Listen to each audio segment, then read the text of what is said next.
There is nothing wrong with your television set. Do not attempt to adjust the picture. We are controlling the transmission. This is just a fun way for me to say I'm clearly not the series regular co-host, Tanya Mazza. My name is Tyler Cleary, and for the past 6 episodes, I've joined you guys on this journey as the technical director. But tonight, however, I'm center stage at the Simcoe Street Theatre and filling in for my colleague Tanya. But before we embark beyond the stage door, I thought I'd like to maybe just take a quick moment to say how much of a pleasure it's been to actually build something for people who have been so passionate about theater and art, and to extend a thank you to our guests, hosts, and all you guys watching at home. You've all basically proved that the show must go on. And on that note, it's my privilege to introduce the key holder to the stage door, Erica Angus. I like that, Tyler. I like that. And I'm noticing you're wearing your Hamilton t-shirt. Absolutely. Yay. Fantastic. Absolutely. Fantastic. Welcome. I'm so glad you're here, Tyler. I will miss Tanya, but it's going to be fun tonight working with you. You are the Wizard of Oz. You're the man who's always behind the curtain, and I'm thrilled that you're in front of the curtain tonight. I am strangely anxious about this. I have no idea why. I will say it's probably because Tanya has always delivered as a co-host with poise, and I'm not that. You've got this, Tyler. I've got this? Okay. And you know what? We'll just put a little disclaimer out that Tyler still has to be our technician. Yes. So you got to do it all tonight. There's a bit of juggling. So whatever you do, it's way more than any of us could ever do. So I'm glad to have you here. And I'm actually also looking forward to doing some more work with you later on this year. Yeah. So should I jump into Theatre Collingwood News? Why not? Why not? Yay! It's Theatre Collingwood News time. I just thought, Tyler, this is show 7. We should have had like some sort of, dancing. Oh, do we need music? Something. I think maybe for next week. It's Theatre Collingwood News time. So Theatre Collingwood is officially jumping into the virtual world. Well, I mean, in some ways we tested the waters doing this, Tyler. It's been wonderful. So we have 2 shows confirmed and booked for before the end of the year that we are going to stream out to our audiences. The first one will be November 13th. Now, some of our supporters will know that we were going to bring in a show called The Missing Pages.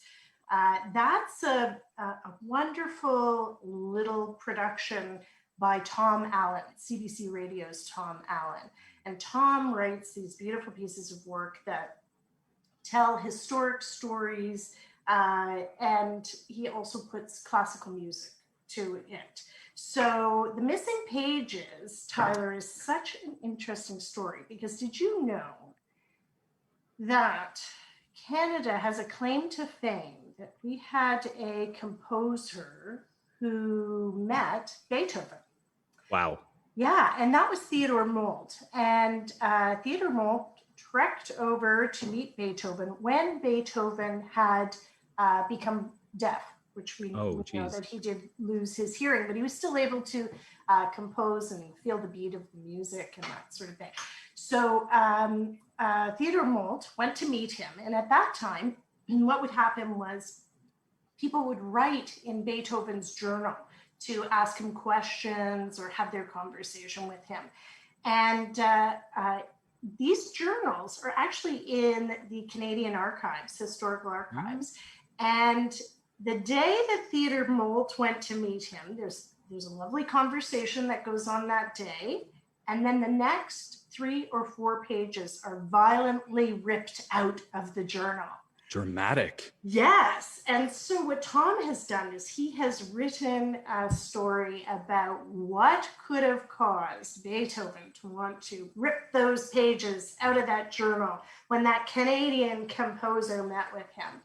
So he's written this lovely play, and we are going to stream it out to our audiences. It also, Tom Allen is in it. Also the amazing Derek Boys, Canadian actor and director, Patricia O'Callaghan, the fabulous soprano, Bryce Kulak, and Laurie Gemmell, who is a beautiful harpist. So it's a wonderful production. We're so excited about that. And then on December 18th, we're bringing back, we're not letting a little pandemic stop us. We're bringing back our annual staged reading of A Christmas Carol, which again, we will live stream that to our audiences. So super excited about all of that. 2021, we're gonna bring our Porchside series back. Well, the one that didn't really happened because it got canceled because of the pandemic, but we're going to do it bigger and better than ever. And then hopefully we'll have a little revised version of our Summer Theater Festival next summer in 2021. So super excited. I want to thank our supporters for sticking with us. We have so many people who have turned their subscriptions into donations. I cannot thank them enough. And the town of Collingwood has been so supportive. And I also want to thank the provincial and Canadian government for the programs that we've taken advantage of, like the wage subsidy and the rent subsidy. So that has really helped us through this pandemic. So that's Theatre Collingwood News. I should also tell folks that, well, we talk about it every week, and that is that we could not do what we do without our sponsors. We have in Collingwood amazing corporate sponsors, not just for us, but for other arts organizations and other nonprofits. This evening, we are featuring Collingwood's Tim Hortons and especially our friend Jan Trude. So thank you very much to Collingwood Tim Hortons. Yes, thank you, Tim Hortons, for the abundant energy and anxiety, nerves, jump.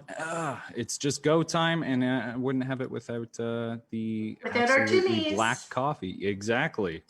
Do you drink your coffee black, Tyler? I do. I see it as a punishment for making poor sleep decisions. I do this too. We are at one together. We are the same. I love it. Black coffee lovers. Yes. I love it. So yeah, I'm all for that. Okay, is it time? Is it time to bring on our first guest? I can't see any reason for delay. I'm so excited. Let's bring on the wonderful, amazing Anne Raciunas. Hi, Anne. Hi, Erica. How are you? I am great. And you know, it's been so long since I saw you. I know, it's been years and years. Not really. So, Tyler, you know, I'm so lucky to work with Anne at Theatre Collingwood. That's right. When we were talking about who we wanted to have on this week, we came up with the idea that Anne is this woman who has her finger on the pulse of the local arts scene. Absolutely. When Tanya said she was going to take a week off, I said, well, shouldn't Anne maybe be hosting? But then she said, no, we don't want the show to just be that much better. You know, we need to put you on so everyone really misses me. I was like, that's a good suggestion. You're really lucky I was even free.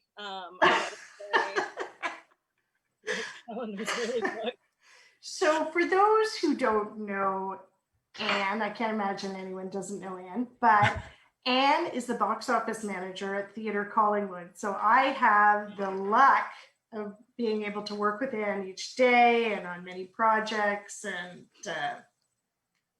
I am lucky to be able to do that. So, but Anne, we know that there are so many more things that you do and have done, and we're going to explore that now.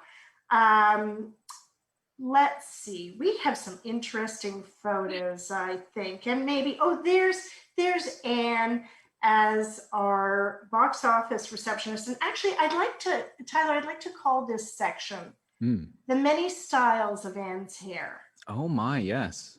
And colors of Anne's hair. Actually, that's a good point. I've only known Anne to have this length of blonde hair, Really? and it looks just stunning. Like always, a beautiful sheen. Yeah, Well, she's blessed. thank you. I call it the poverty style. I haven't had a haircut in years. And it's half like being poor and half being super lazy. But I really appreciate this. Speaking of colors, I will say, first of all, I feel very lucky to know both of you, and working with Eric at Theatre Collingwood, I've never had such like a supportive friendship style of a staff to work with. Right before we started the show tonight, we were talking about lighting in our different rooms and color and that sort of thing. And I would like to say that if you do want like tips on how to get color in your face, just talk to Erica, because I'm bright red right now and it's not just hypertension.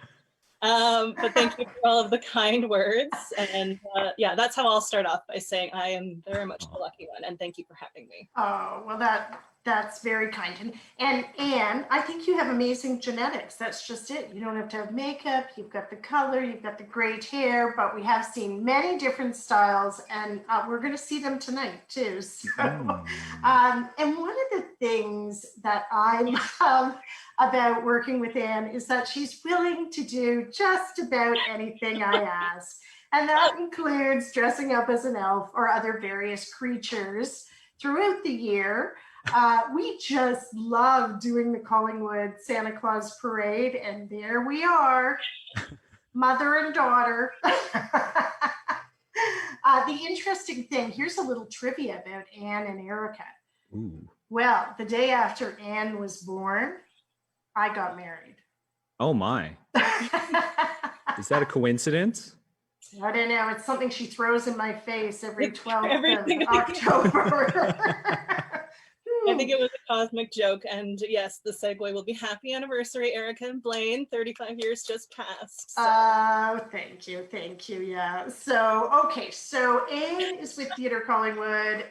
The town knows that. All the town folk know that. She's a wonderful resource if you call her office, and jumps through hoops to help everyone. If you need your hand held through a ticket purchase or whatever, she's there to do it.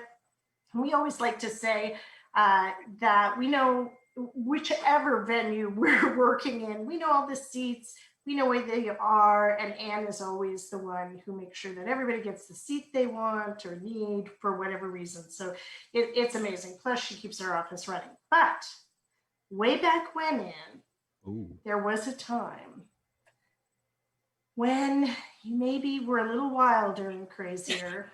You were hanging around with some crazy folk. Well, I mean, you're not wrong. This photo that we're showing now is when you were in Rocky Horror. And maybe this is a good time for you to, maybe you would share with us where that love of the arts came from, where you first got hit by the bug. I mean, it's something that kind of, I don't have like an official start point in my memory. I have a family that's like half very artistic and half like more practical and logical. So a lot of my uncles, I grew up as singers and professional actors. So I always had that influence in my life. And then like when you start making conscious choices as like an adolescent and you're in high school, you get to choose your classes. Then of course you get drawn to sort of the drama kid culture and forming your little community there and that sort of thing. And I was apparently like a sweet kid, like a quiet kid, but there are some home videos where like I seem to be scrabbling for attention. So it was in like, there. No, don't film me, Dad. Don't film me. And then I stepped in the frame, sort of. So I feel like that yin and the yang of the actor. Yeah, so I feel like it's probably been lurking beneath the surface for quite a while. So but you also went to Vanier. You went to a school that had a great arts program, right? I did, the school formerly known as Vanier. Yeah, so I made great friends there in theater classes that are still friends to this day. And we had quirky experiences with the musical theater program there. We were lucky because it was a smaller school, but it did have that slight emphasis on the performing arts still. So yeah. And then I went to the University of Guelph and did the English and theater programs there. And that's right. And I think also, I don't know this for sure, but I do know that your mother is an extremely well-read woman, and obviously literature was a big part of your life, and maybe that played into it as well. Yeah, it may well have. Big readers in my house, and maybe just like always being immersed in fantasy world. And, and when you were young, did you have an opportunity to see very much theater? We did. It wasn't constant, but I definitely have like some of those first memories when you reach right back. I remember we saw like the Pirates of Penzance really sticks out in my head as something. And do you know that one of the first productions I was ever in was the Pirates of Penzance? No. I didn't know that. You never talk about that. I always hear about like Man of La Mancha and these other things. I try to eliminate any performances that I ever did. They were not noteworthy. They were not, but that is true. That is true. I'm gonna need a lot more time because I want to hear all about it. Well, no, that's not gonna happen. But anyways, that's so neat. And I always feel when I was young, I don't know, Tyler, did you go to much theater when you were young? No, I mean, I had the same kind of dramatics of being an only child, right. But also being a foster home. I had multiple siblings. So really for me, I always found my position to be behind the scenes or behind the camera. Which meant that my foster siblings were constantly being put into these little short films. Interesting. And literally projecting one of my brothers, I drew like my goatee on to make him play as me in this. It's too much. Oh, that's funny. That is so funny. Well, I think, and somehow you must have been exposed a lot to it all because you know a lot, and then you jumped over to dip your toe into many different theater companies, and I think we have a shot here of you with the Saga Theater, and this is Norm Foster's Self-Help. Yes, it is, and actually the same theater group's responsible for that Rocky Horror Picture. I think this was actually both sides of the same year and back in around 2014. So wow. Oh, that's amazing. That's a great shot. I love that. That's in the Wasaga Beach Recplex. Believe it or not, we were talking about different theater facilities just yesterday, and that is on their stage. So wow, that's fantastic. Yeah, so that's fun. And community theater is so important, and it certainly is where people get their first opportunities to be on stage. And I once had someone say to me, that I must just love professional theater, but I don't, because community theater is where we all get that bug and really and there's such a sense of community when you are in that type of environment and being like a family. So that was Wasaga Beach Theater. And then actually around the time that you and I first met each other, you ventured into producing a show, the Vagina Monologues. And that was in the Simcoe Street Theater, right where Tyler is now. Yes, it and I think I knew at that point what an amazing young woman you were, because it's a huge project, and you did a terrific job. So can you tell us a little bit about that and what made you want to do it? Yeah, absolutely. So that is how Erica and I met. I lived in Halifax briefly before that time, and I was an actor in a version of the Vagina Monologues out there. And it was such an enriching experience. It was really lovely. Like, I didn't really know anybody out there, so it was just a really phenomenal thing to do with my time. And when I moved back to Collingwood. As you mentioned, I grew up from age 12 onward in Collingwood. You know, you leave, you come back, you leave, you come back. It's kind of the nature of Collingwood. And when I came back here, I was totally inspired because I had done the research, and there had been a version of that show years prior that had done well, but it had been several years and no one had picked it up again. So with my sort of partner in crime, Nicole Bishop, she was the producer and I was like the organizer and director, and we brought 24 local women together and put on this show. And when we were looking for venues, I heard that Theatre Collingwood at the time was managing this black box theater space, and the extremely elegant setup that Tyler has behind him right now did not exactly exist at the time, which I kind of loved. It was a flat black room. We had basically, well, they weren't folding chairs, but they were like school chairs that you lined up, and the stage was one side of the room and the people were on the other. And you brought in your 2 standing lights, and it was just fantastic. But Erica Guerrilla theater. And Erica was the one that showed me the space, and at the time it was super accessible with the pricing, and she was so nice. I'd never met her before. She had only really just started with Theatre Collingwood herself.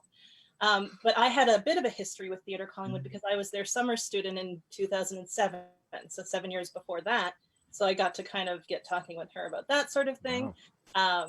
And then within that year, I actually got a call after establishing those relationships from their current box office assistant to tell me she was leaving and that would I like to apply for this job. And to be honest, like, Collingwood has come a long way in terms of the art scene in 20 years, but the amount of opportunity there are for local community members to get involved and what that can turn into has really astounded me as an adult who has returned to this place, because everything I've kind of done here has sort of evolved into something else. And I wouldn't be sitting here if I hadn't gone to look at that venue and met Erica that day. So wow. Yeah, it was a win-win. So Anne, when that production's done, it's always done as a fundraiser, right?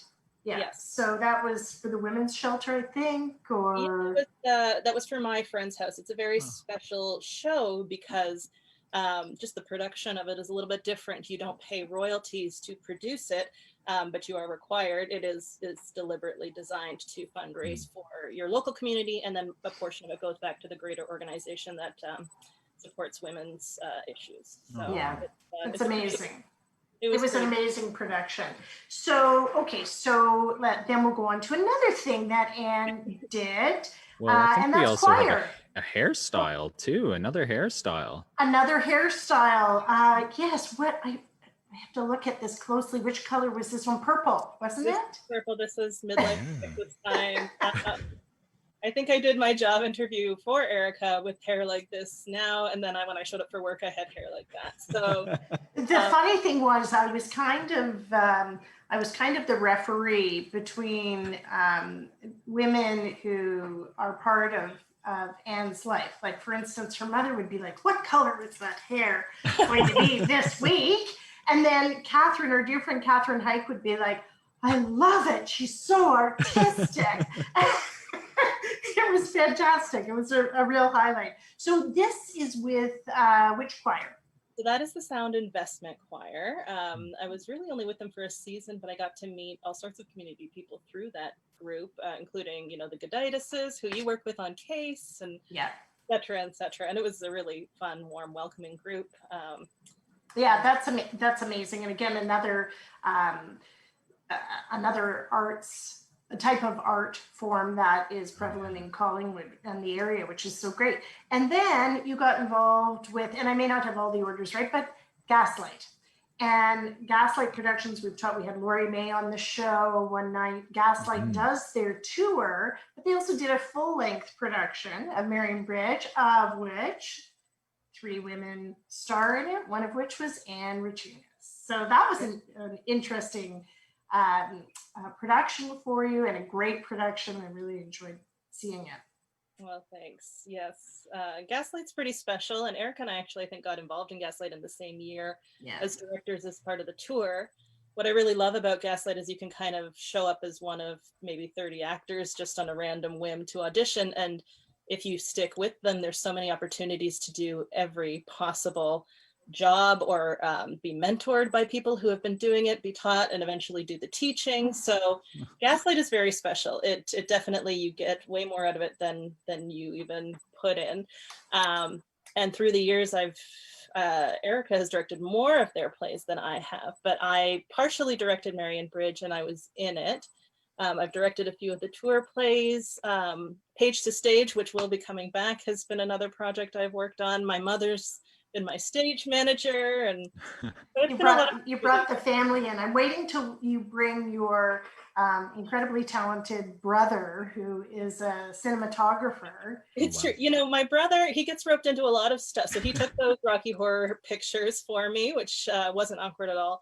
And for Marion Bridge, there's a segment that appears throughout that play where it's a voiceover of two people who are acting in a soap opera, because my character was obsessed with soap operas.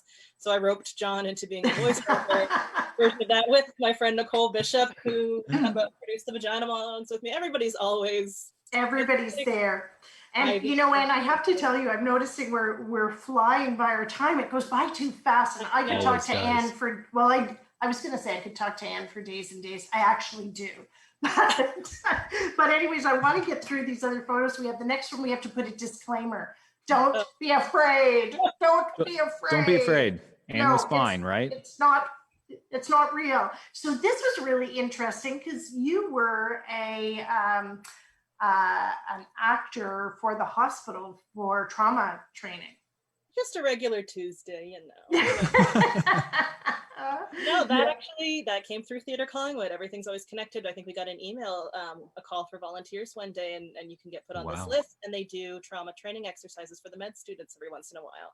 And what's lovely is CCI, the other high school in town, the bigger one, I think has this amazing cosmetology program. So they send the students as part of their curriculum to do the makeup, and they also send them to do Gaslight makeup. Like, I think this program at the high school is really wonderful. Yeah, it's amazing. And they give you like sort of a bio or whatever, a scenario on the patient that you're being. So you get to really kind of do a little acting.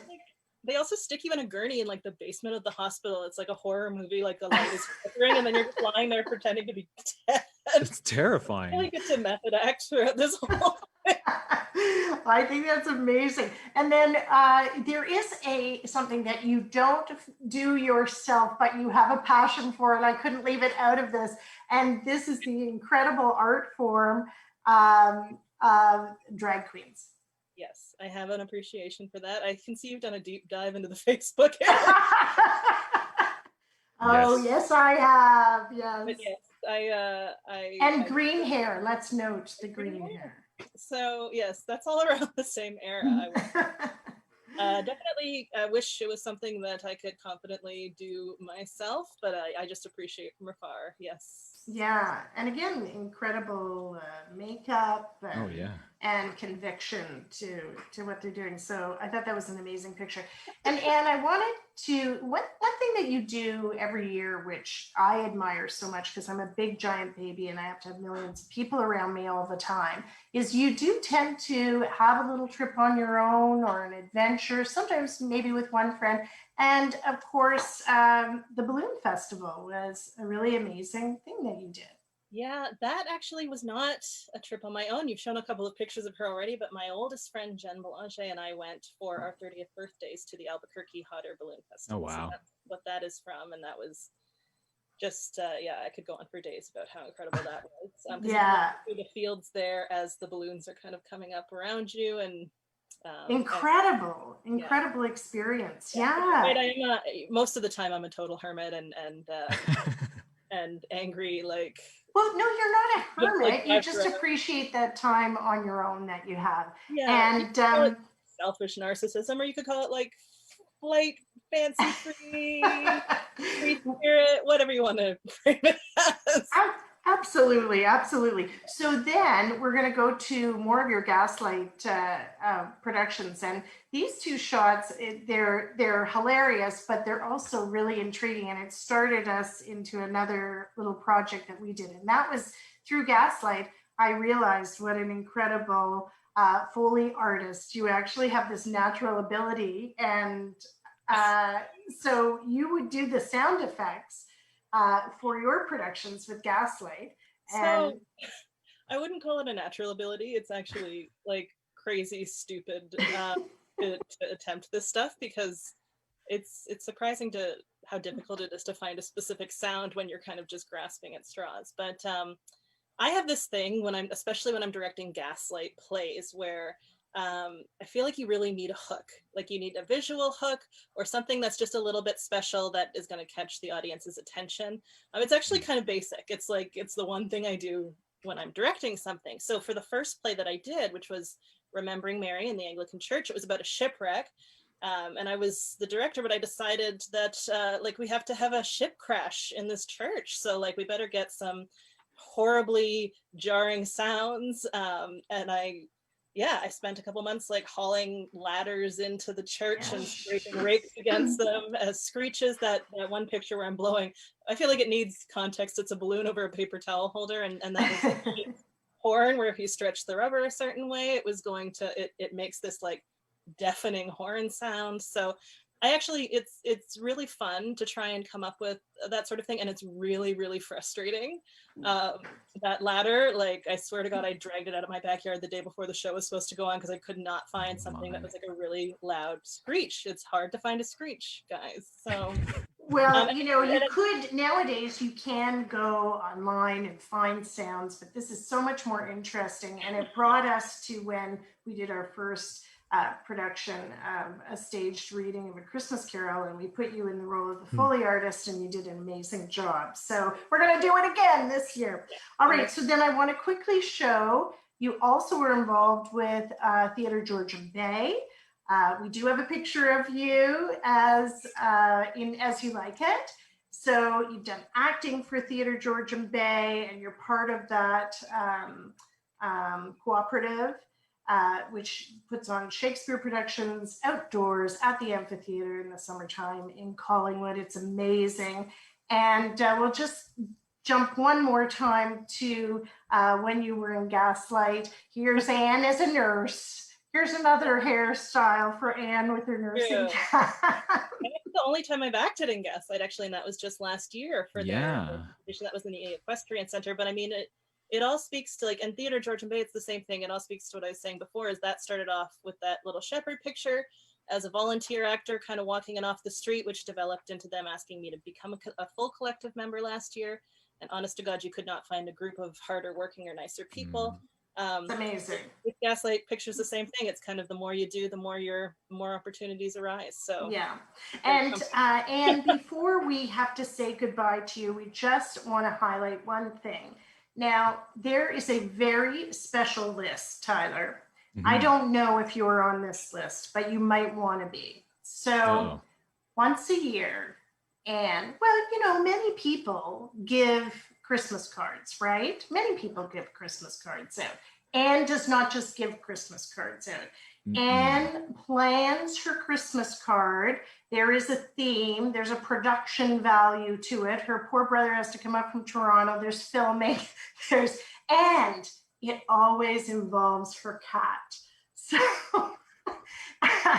and I cannot tell you, it is the highlight of my year when I receive my Christmas card from you. Well, I'm glad you like it. It definitely goes back to that childhood, the narcissist that wants everyone to look at it. and there is Anne as Mary. Looking at, they're incredible. And Tyler, that's only 3 of them. There were more I could have put in there. They're really incredible, Anne. Tyler, how does one subscribe to this? All you have to do is ask. It doesn't take much. Okay.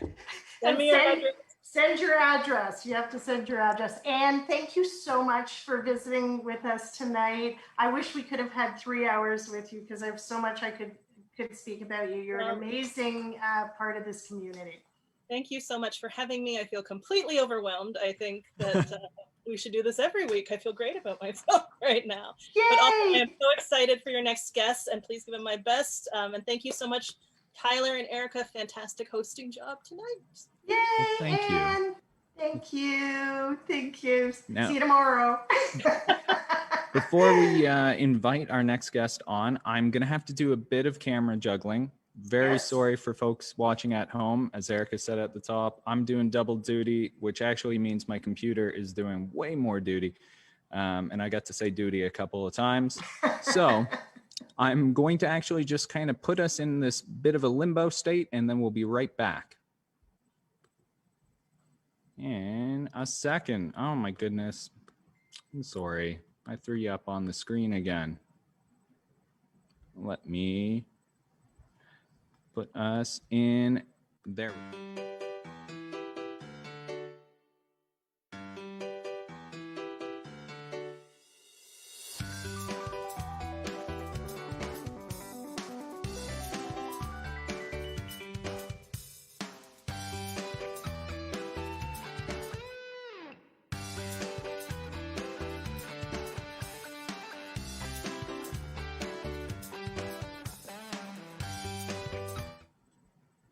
All right. My gosh, I'm so glad to have Craig Lauzon here with us. Yes, how are you? I'm so good. I'm jealous. I wish I got to speak to Anne. I know there's so much during Tales of an Urban Indian. She was always right on and off the bus. Right, and she's such an interesting person. It's so true. And boy, did we, well, we're going to get to Tales of an Urban Indian. That I'm saving for later on. Let's start at the beginning.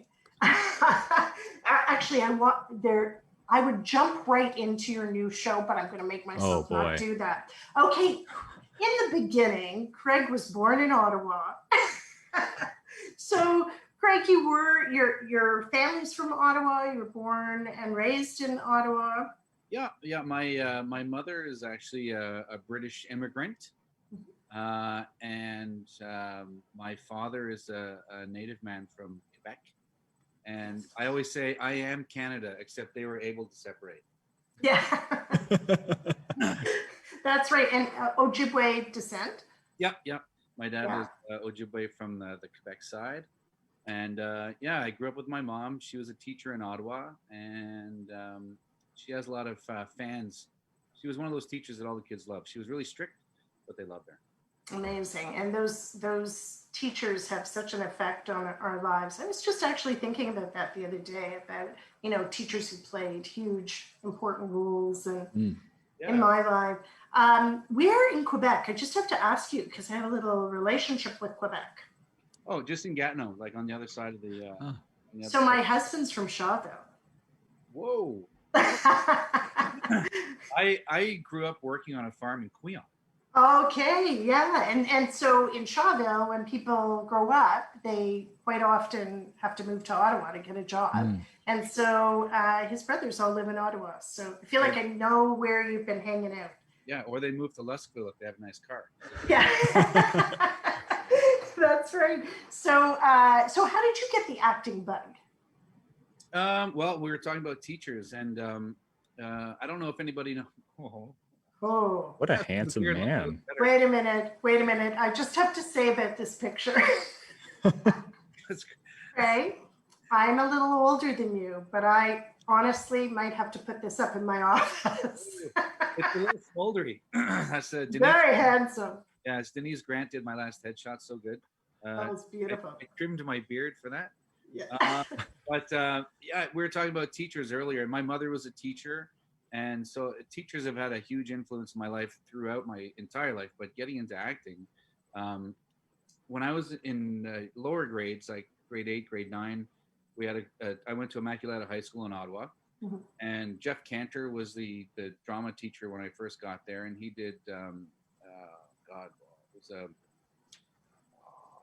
Don't Drink the Water. They did Don't Drink the Water. And I went to see it, and it was I was like, oh my God, that is so funny. It was like they're there on stage doing it. And then the next year he left, and the next year they brought in Donnie Bose. I don't know if you know Donnie Bose. He runs the Upper Canada Playhouse. Yes, I do know Don. I've worked with him. Yes. Yeah, he's a phenomenal guy. I think he lives in Toronto, but he might live in Toronto. Yeah. But I haven't seen him in a few years. But he's been on and off at Upper Canada Playhouse for a while. I know Marshall Button was in there for a while, but he was our drama teacher at Immaculata. Wow, how lucky. That's incredibly lucky. Yeah, we brought one of his shows into Theatre Yeah, College. and they did the Scottish play Oh, that year, and I went to every single rehearsal. A few of my friends were in the show, but I was just like mesmerized by the whole thing. And I even went to the Saturday rehearsals. Like I would take the bus for an hour and a half to get there, and he kept asking me, "Do you want a part? I'll give you a part. Even if you're a soldier, you can just be a soldier." And I was like, "No way!" I was too shy. right. And the next, he left to go back to directing and acting, and Katie Flaherty, she was Katie Marshall at the time, young teacher. She was maybe 22, 23, and I was 18, 19. So we were close in age. Yeah. And she was the new drama teacher, and she was also doing the improv team. And my friend Steve, who I was in art class, I used to draw. Yeah. I used to cut him up all the time. And he was like, "You got to come out for improv."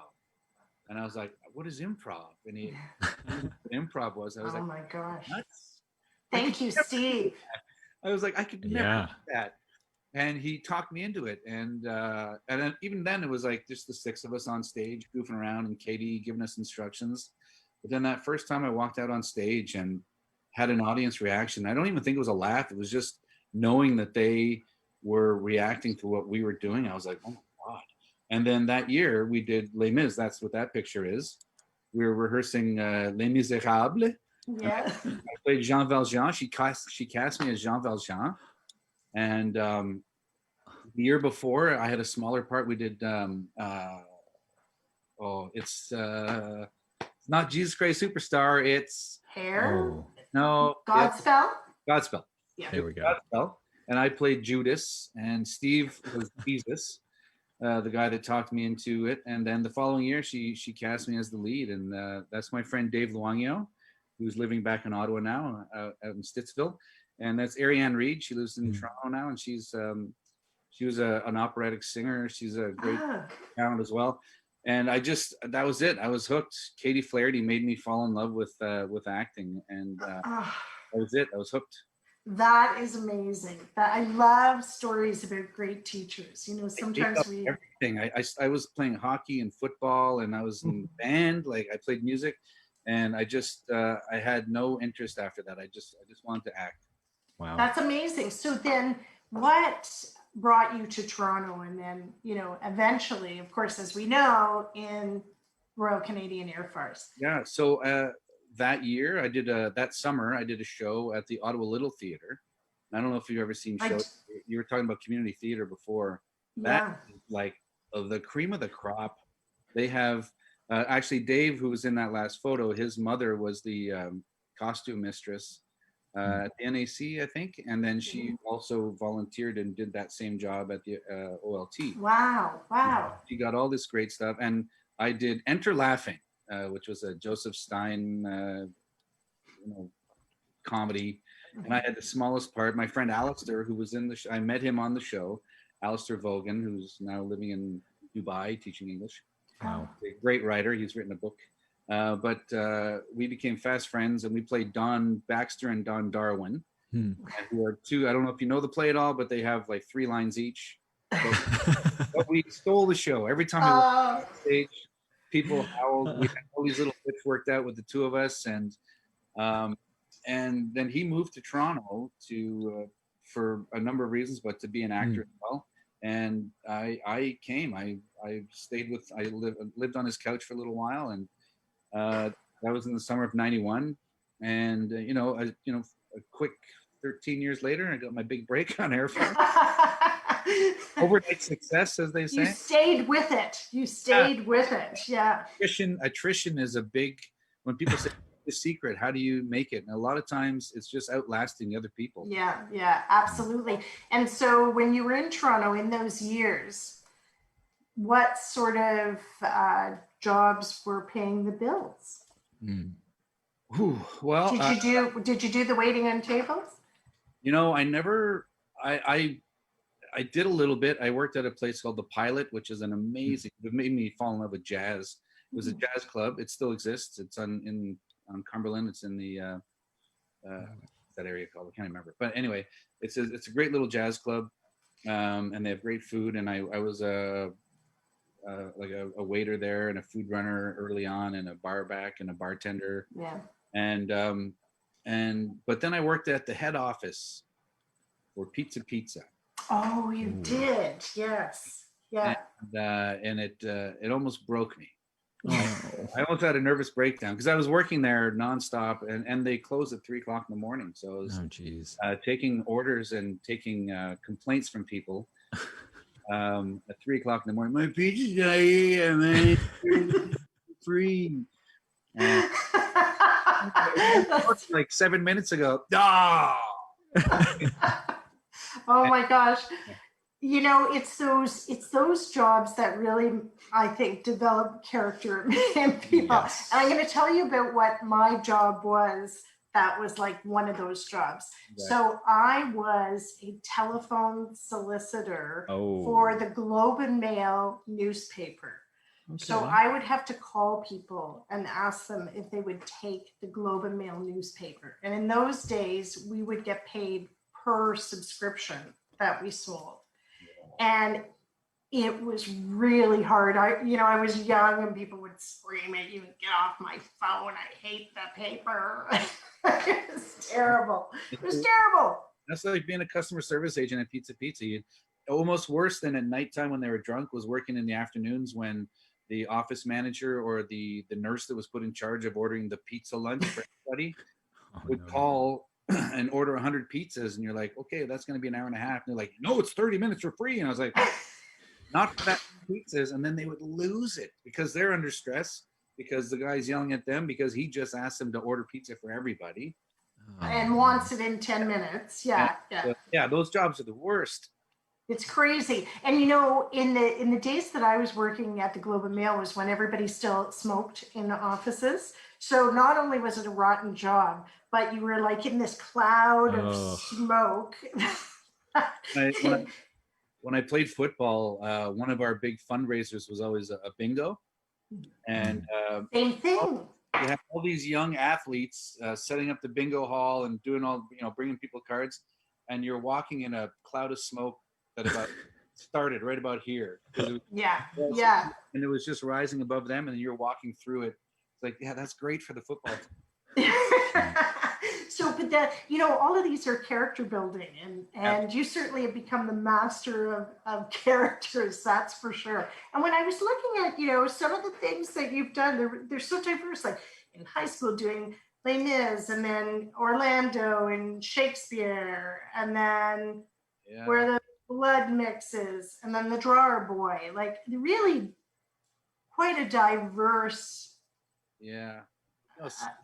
amount of roles, Yeah, I mean that's without sounding flippant about it, that's the job, right? I mean that's really the job, is to be able to that is from The Jar Boy. But it's not, it must be during rehearsal. Yes. Usually Graham Conway in the back laughing at us. So that had to be a really interesting production. First of all, it was with Theatre Passe Muraille. Yeah, I mean, it was to get to do that show there for their and that was their 50th anniversary, right? Nina Lee Aquino directed it, and I'll tell you a funny story. Andrew Moody. Yeah. I have had a acting or man crush on. I was in grade 12. Oh my gosh. Grade 12, my co-op was to work at the it's now called the Gladstone Theatre, but there's also called the Great Canadian Theatre Company. Oh yeah. So I worked there when Stephen Brown, was that his name? Anyway, he was there. He was the artistic director, and they did. I can't think of anybody's names anymore. They did. It's a really great play about post-apocalypse, and it's a Canadian play. Anyway, Stephen, the artistic director, played the dad who was like, "I'm a soldier for the total shit future." Right. As I keep talking about it, and Andrew was in it was like his second ever professional show, and he was the whole show. He was just in a pair of like what they call them, plum huggers. Yeah. Just underpants the whole show, and that's it. Like just totally naked except for a little pair of underwear. Yeah. And he was so good in this play. And his sister Tanya, who's a big shot in England now, she was in Star Wars, the last Star Wars movie. Anyway, she was working with me, and she was like, "That's my brother." I was like, "Oh my God, he's so good! I'm blown away by him." And so he was in Toronto this whole time. We've always known each other, but we never worked together. And that was our first chance getting to work together since I'd seen him. And and to work so closely with him. I mean, yeah, the two roles are so. good. He was so good. Oh my God, he was so great. And that character was so life changing for me. I wish we could have played it more. And I mean, you know, God love Pastor Mariah, and they've had their struggles over the years, and I just wish that people could have seen that show, because it was a beautiful production. Joanna, you did the set design, and amazing. Yeah, such a beautiful show, and that character was so gorgeous. I would play it in a heartbeat. You played Angus, who is the character who has some memory loss, right? Yeah. When I was telling my kids that I was going to be doing that show, my youngest, I explained the two characters, and he's like, "So, are you going to be playing the guy with brain damage?" Let's go to your room. Oh, listen, actually, while you're talking about your kids, let's talk about the elder. Let's talk about his band. Oh my gosh! Now you're gonna. Oh my gosh! Hold on, where do I have it? It's the Sades. The Sades, yeah. Everyone the Sadies, but it's the Sades. The Sades, yeah. They are in Barrie. They're a Barrie local band. So if you're in Collingwood, you can just drive right on down. Or if you live in Barrie. I live in Barrie. You can go check them out. They're the Sades. They're kind of a 90s grunge sound. Yeah. No, I've listened to them, and they've just released, just had a new release. Yeah, they have a video out for their single Nightmare.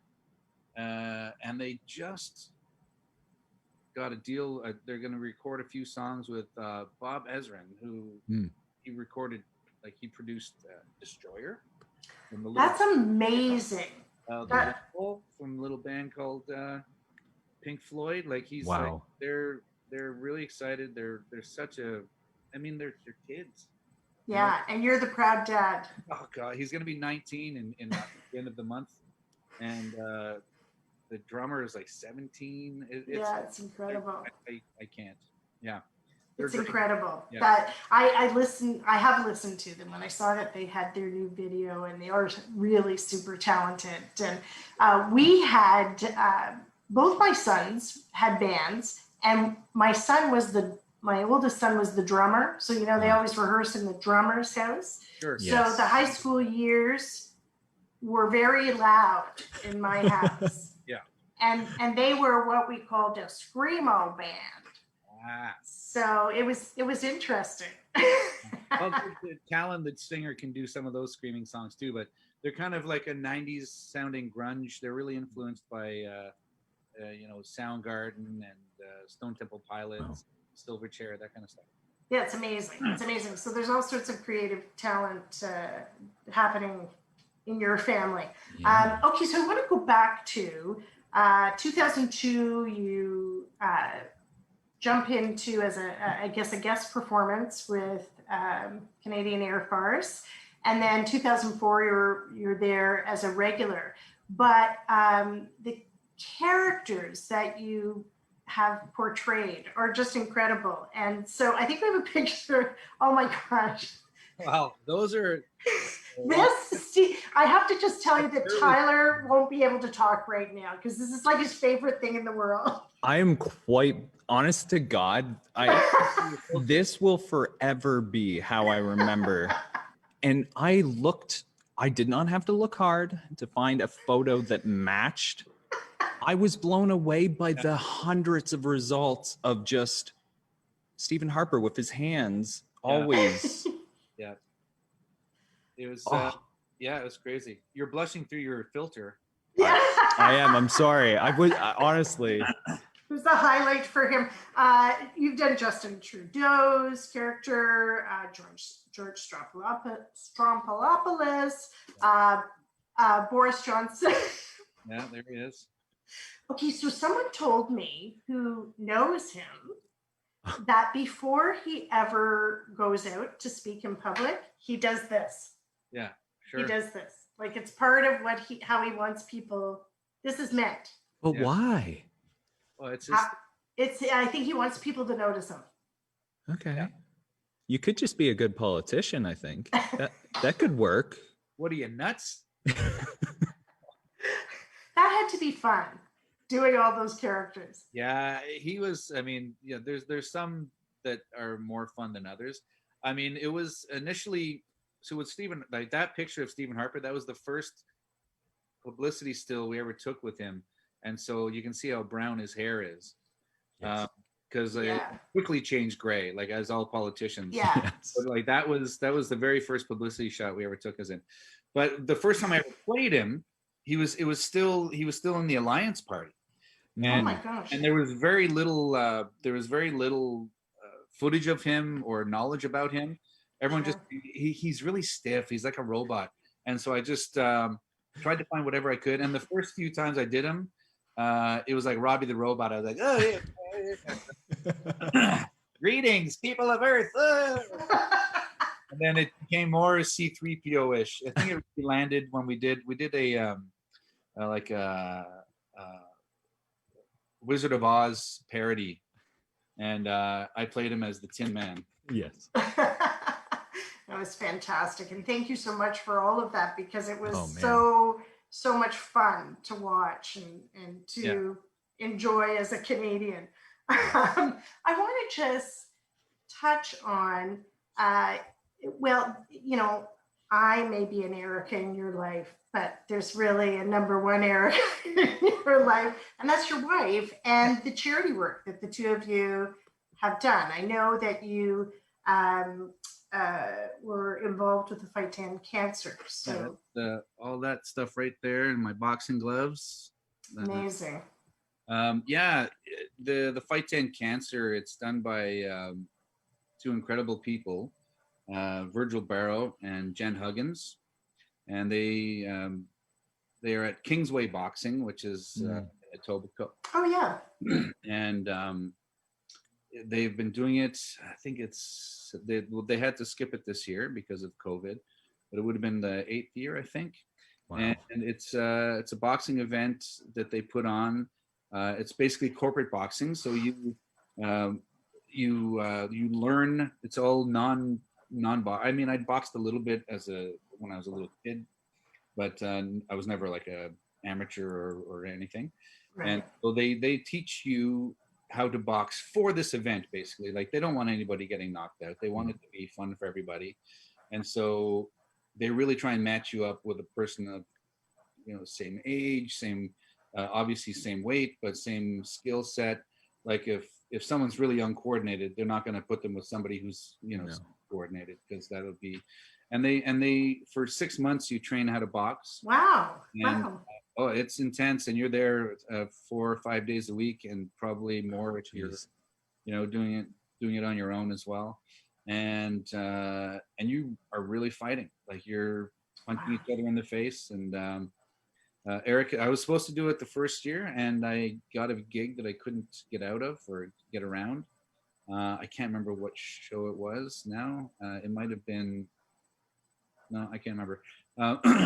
But so I said, I promise that I will do it next year, and I will book off. And it was Video Cab. That's what it was. Mm. And so then the next year, Video Cab wanted me to do another show, and I said no, because I really wanted to do this. So many of my good friends have passed away from cancer, and my mentor, who is that plaque, is for. It was August Schellenberg, who I did King Lear with, and as an Indigenous actor, he was kind of the benchmark, and and he passed away from lung cancer, and so I really wanted to do it in his name, and his family got behind me, and his daughters and his beautiful wife Joan, and so I raised $11,000, and Erica raised $11,000, and we we didn't by any stretch raise the most because some of the guys are CEOs, and Sure. we had the most amount of donations. That's Wow. amazing. And the money goes to Princess Margaret Cancer Center. Yeah, it goes to doesn't it? Yeah. So the amount of $20 donations I got to get me to $11,000 was insane. Amazing. It really choked me up because, Yeah. most of the people that were donating for us were other actors, were comedians, and Yeah. so they were paying what they could. I had one donation of $1,000, and it was from somebody I didn't even know. Yeah. So That's incredible. It's incredible. not an option. That's Oh, that's amazing. No, it's amazing, Craig, and you should be so proud. And it's true, like I feel through this whole pandemic, and I've felt this before that, sometimes people look at us, the people who work in the arts, and think that it's just fluff, and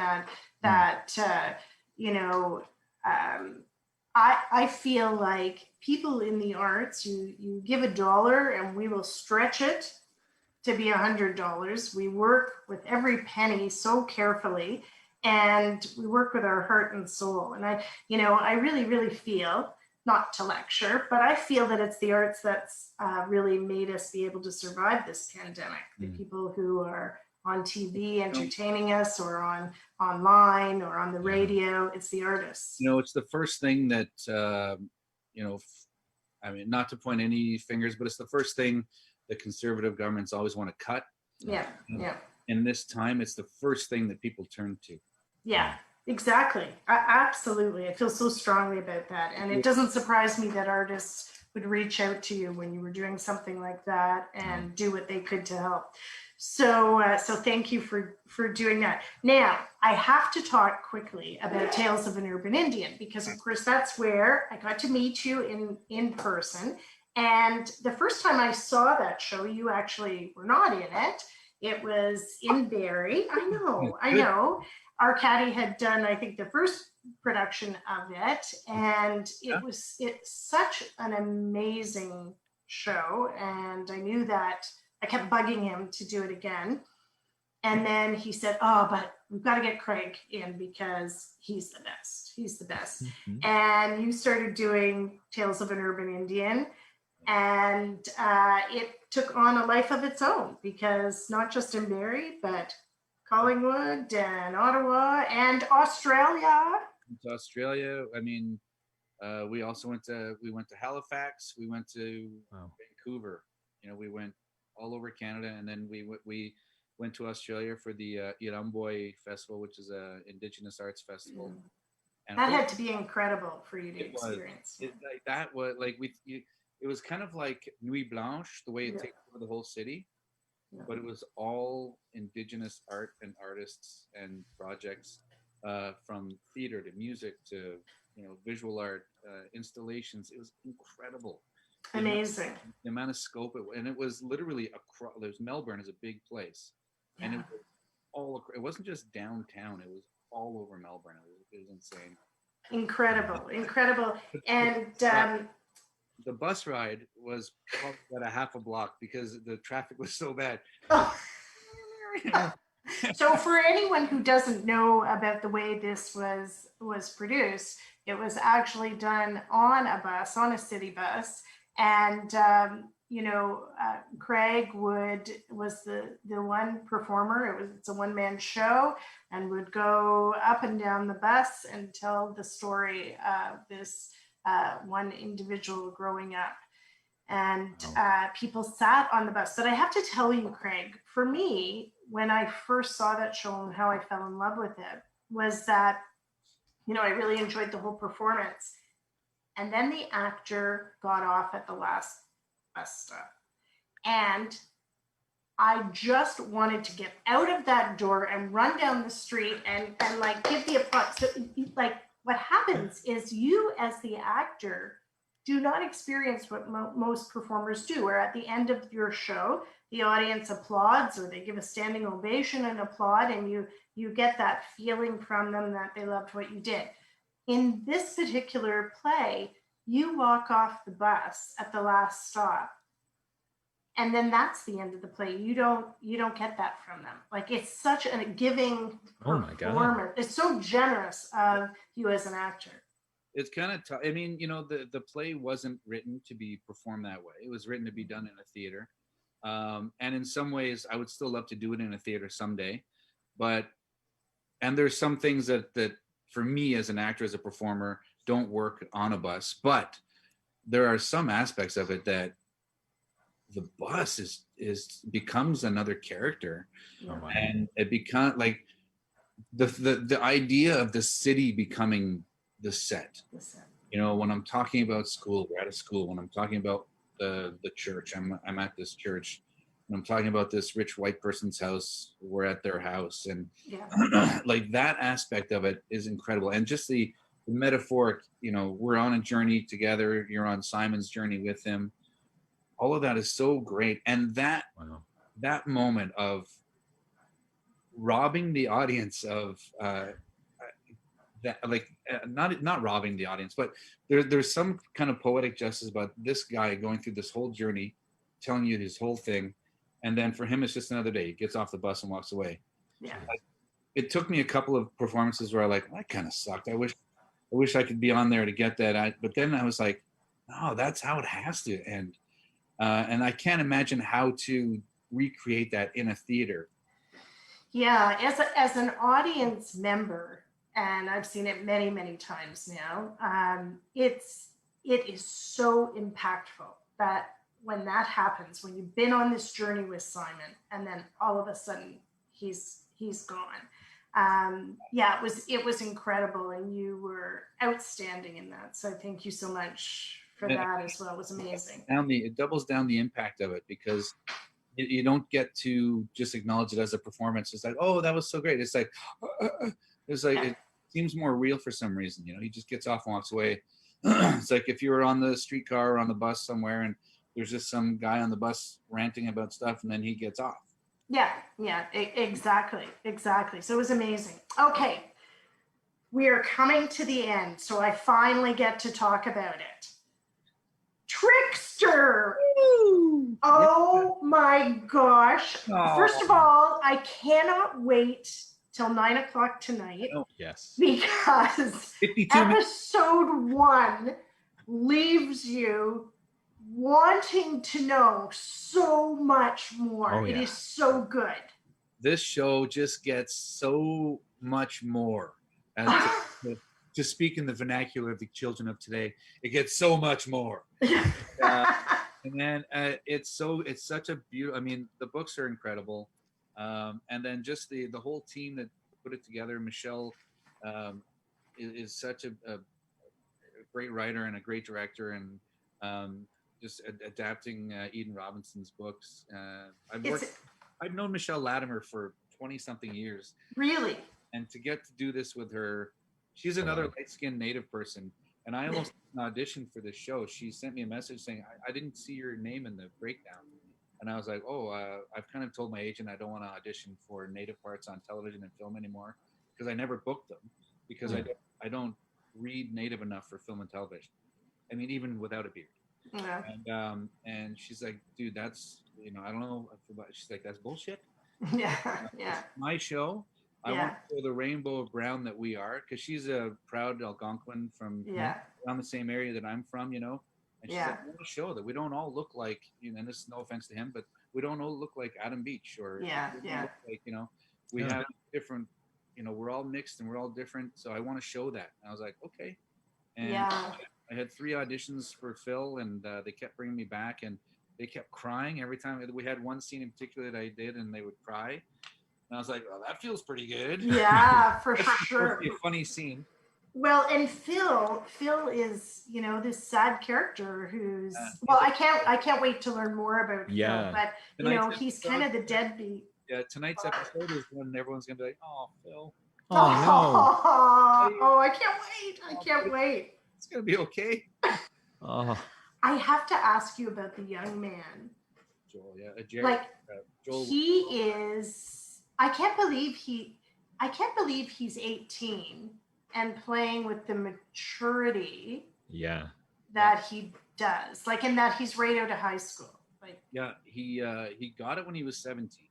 He had done a part in another Eden Robinson. They did a film version of Monkey Beach, and he had a part in that. But this was, his. This is it. He's a star after this. He's so good, and he's so natural.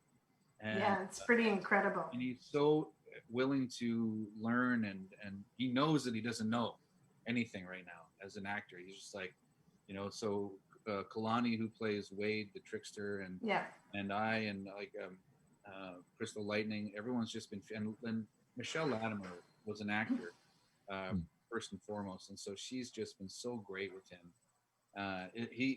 He's so great, and I'm so happy that he's getting the recognition, and Crystal too. She's been in LA for a long time, slogging it out and getting little piecemeal things here and there. She posted a picture the other day, like a year before, she had been working. She had just gotten to her third bartending job that day. And she's amazing. So good, and she's amazing. It's an amazing cast. And just in a nutshell, if anyone doesn't know about the show, which I can't imagine how they don't, because it's got so much publicity, it's incredible. Can you give us just a quick little brief synopsis of what Trickster is? Sure. So the first season of Trickster is based on Eden Robinson's book called Son of the Trickster. And it's, I guess it's what they call YA or young adult. It's kind of like Supernatural. It's kind of like Stranger Things. It's like Stranger Things, but the kids are older. He's playing his age. He's playing an 18-year-old, 17, 18-year-old. And he starts to hear and see things and thinks he's kind of going crazy because his mother has always been thought of as a loose cannon, or that she might have some mental problems. And it turns out that he's the son of, in First Nations stories, the Trickster. The trickster fooled his mother. She thought that she was with Phil, who's me, and turns out he took my form and was with her, and so he turns out to be his son and not my son. But nobody knows that. He doesn't know that. I don't know that. Maggie doesn't know that. The mother. It comes out. I mean, if you didn't see the first episode, spoiler. Yeah. But you can watch it. You can go online and watch it again too. It's on Gem. Check it out. CBC Gem. But and it comes out pretty quick. Once you see Phil, you're like, oh yeah, I guess that's not his kid. Yeah. But you know what? It's an amazing show. I'm so proud of all of you, and proud that it's a great Canadian piece of work, and I wish you so much success with it. Just today, Variety named it one of the top 15 international dramas. So, so excited! They've already finished writing season 2, so we should sometime soon. Yay! Nice. Yay! That's amazing. That's amazing. Well, somehow, Tyler, I pushed it way over tonight, but I had to. I had to talk to Craig about all this stuff. Yeah, I'm doing a service because I know 9 is coming up very quickly, but I've got easily 2 hours of questions and conversation on why Trickster is better than American God. You just heard that. American Gods, move over. This is the Canadian Gods. The show is awesome.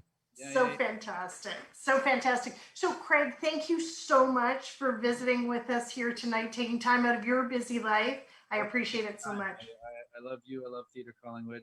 So thank you so much. And it was a complete joy to work with you. And I hope that I get to work with you again. So you're sweet. Yay. Oh, thanks.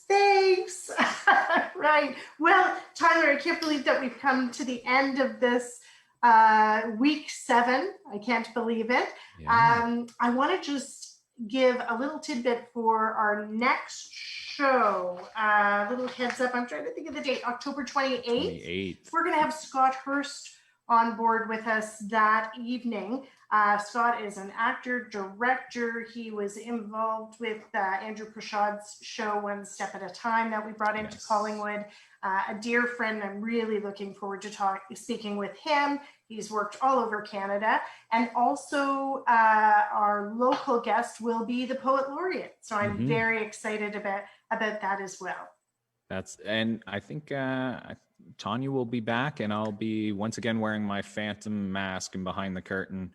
Behind the curtain. Behind the curtain. Oh, you know what? I was going to do this when Craig was on. I was going to put on I felt like it was very trickstery looking. Yes. Don't you think it's a little trickster? I think so. Anyways, Tyler, you did a fantastic job. Thank you so much. And I'll see you in a couple of weeks. And thank you everyone for tuning into the Stage Door. Excellent. Take care, guys.